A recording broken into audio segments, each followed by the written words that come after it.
Well, hello, folks. This is Jeffrey Daugherty, the Christian Whistleblower, and we're doing a lot today. We're doing a lot of work today. We're doing a lot of videos today, and we just finished the Apostle Paul Antichrist update version, video 7, I believe, of that series. And today, this is the Diamond New Testament commentary, and we're going to get into it in James chapter 1 and verse number 2, jeffreydaugherty.com, christianwhistleblower.com, newcosmicknowledge.com, new book, Spirit Cooking, the Eucharist, and Communion, all ebooks on sale for $2.50 at jeffreydaugherty.com, christianwhistleblower.com. Take advantage of that. Subscribe to this channel so you can keep track of all of these great series that we're doing. And if you have questions, feel free to ask the questions in the video comment section. I do answer all of them unless they come from idiots. And we're looking forward to getting your questions and your comments. They are always welcome. So let's get right into the scriptures right away.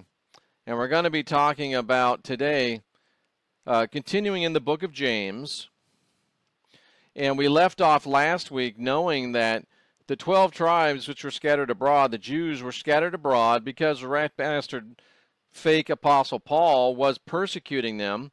And we saw right in Acts chapter 8 that Saul consenting to his death, at this time there was great persecution against the church, which was at Jerusalem, and they were all scattered abroad. Do you read it? It says scattered abroad. Why were they scattered abroad? Because the rat bastard Saul, who has the audacity to call himself the Apostle Paul, he scattered them abroad. This was not the being scattered abroad of AD 70, because this was published in AD 47. You whitewashed Pharisees. Deal with it. What you going to do now that the truth, bam, of the scriptures is coming down on you? And what are you going to do, brother? What are you going to do, sister, as this truth just breaks out all over you? Do you want to be unindoctrinated, or do you want to stay in your new cage, in your new age? Don't you have some rage? Aren't you tired of this garbage? But anyway, we saw that Saul is the one that caused that dispersion of the 12 tribes. Saul, Paul, rat bastard. And then we get into the next part, and it says, and if you are looking here in the King James, rejoicing in trials. How funny. It would say about rejoicing in trials, and then refer to a Pauline scripture. Okay. Let's look at this again. At that time there was a great persecution from Saul. Scattered everybody abroad. Saul. He made havoc. Saul. Raiding people's house. Saul. Hauling men and women, Saul. Committing them to prison, Saul. Man, that sounds like some tribulation, doesn't it? Sounds like some persecution. Sounds like some diverse trials. My brethren, count it all joy when you fall into diverse temptations, knowing this, that the trying of your faith works patience. Don't you think that possibly being thrown out of your house, being hauled into prison, being killed, might qualify as a diverse temptation? What does the word temptation mean there in verse number 2? See, this time we won't go up here. We'll just go bloop. Count it all joy when, here's trials. What is it? Testings being tested, calamities, afflictions. It blows my mind that you can't see this, that you won't see this. It's so clear. This is the reason why the New Testament order has been jumbled up, because it's so patently apparent when you read the book of James, which was the first book written, that he's talking about the so-called Apostle Paul, Saul of Tarsus, scattering the church abroad. He's talking about Saul of Tarsus creating diverse tests, or all kinds of tests for the church. And he's saying, look, I know this is happening, but count it all joy. Hang in there. Hang in there.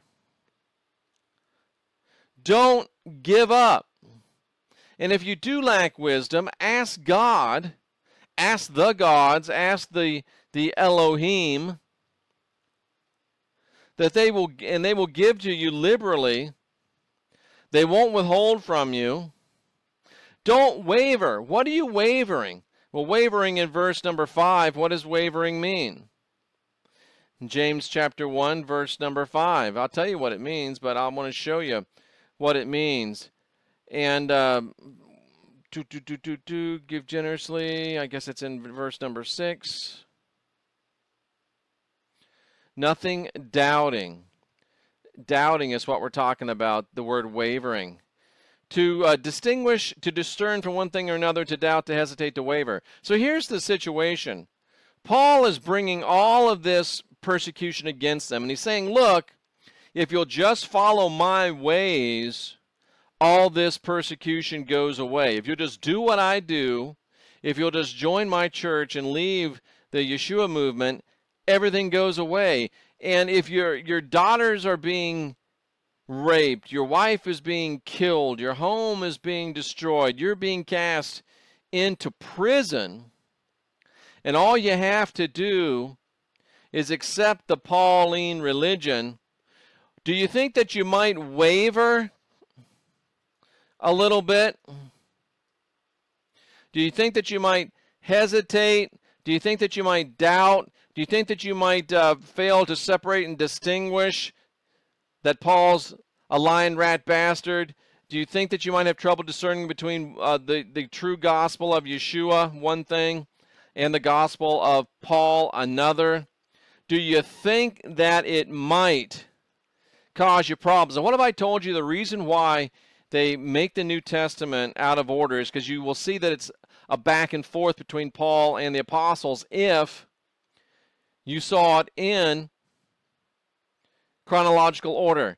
Now look at this. This is the Greek freaking language that the New Testament was written in.